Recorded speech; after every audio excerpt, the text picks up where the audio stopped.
Hi, I'm Steve Younis from supermanhomepage.com. This is episode 3 of the My Adventures with Superman podcast, where we cover episode 4 of season 1, Let's Go to Ivo Tower, you say. Desperate for any kind of lead on Superman, Lois has Jimmy bring in a pile of tabloid newspapers because she doesn't believe Superman was honest with her when she interviewed him. Perry sends Clark, Lois and Jimmy on an assignment to cover the gala event being held by Dr. Ivo, the tech wizard behind Amazotech. As they prepare to leave, Clark stumbles upon an article about his boyhood exploits in Smallville in one of the tabloid newspapers, tears out the page and secrets it in his jacket pocket.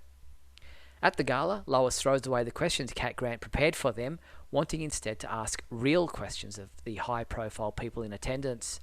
Her plan doesn't go so well as nobody will speak to her. Clark overhears that Ivo is financially broke, but the tech mogul is adamant that his new parasite technology will solve all his problems. As Lois and Clark investigate, they discover that Ivo's new tech is similar to the machinery they've been following all along.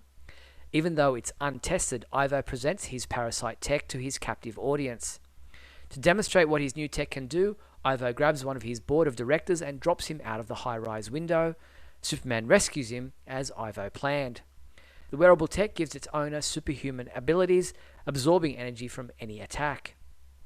Superman is unable to defeat Ivo in the parasite suit, so he stops fighting, and instead the suit starts draining Ivo of his own energy when it is unable to get any more from Superman. The Man of Steel saves Ivo by ripping the tech from him, but not before it damages him on a personal level, leaving him with deformities. Afterwards, Lois and Clark share a tender moment. Clark puts his jacket around Lois's shoulders. Back at the Daily Planet, writing up the story of the night they've just experienced, Lois starts putting together a new information board from articles found in the tabloid newspapers and her own new information. She discovers one of the newspapers has a torn out page. A page she discovers in the pocket of Clark's jacket she's still wearing. Is Clark Kent secretly Superman? Well, that escalated quickly. I give this episode a 4 out of 5 rating. I had my suspicions that Lois might figure out Clark's secret sooner or later. I just didn't think it would be this soon. Not that that's a bad thing. I actually like the new spin on the story being played out here in this animated series. It's fresh and intriguing. As are the new versions of familiar characters. This is a very different take on the idea of Parasite, but it fits within the scope of the story being told here. Everything, all the villains so far, are tied to this advanced tech. Whether it's Silver Banshee, Roughhouse, or Parasite, they're all created due to the technology some mysterious lady, apparently Livewire, has provided these people. I also love the relationship being formed between Clark and Lois. It's nice to see them both acknowledging their mutual feelings for one another.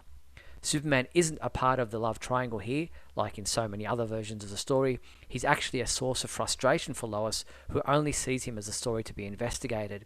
It's Clark she's emotionally invested in. I'm glad that's the case for Clark's sake. Jimmy has less to do here, but he's still an integral part of the story. I do worry that being the third wheel might create a problem for him. He obviously felt left out by the fact that Lois and Clark were so focused on one another. I hope that gets resolved soon. I'd hate to see this get between the trio. Ivo felt very much like the Lex Luthor we saw in Batman v Superman: Dawn of Justice. He's driven, self-absorbed, reckless, and a little unhinged. I'm sure we'll see more from him down the track. Let's Go to Ivo Tower, you say, is another great episode in what's quickly becoming a fun and intriguing ride.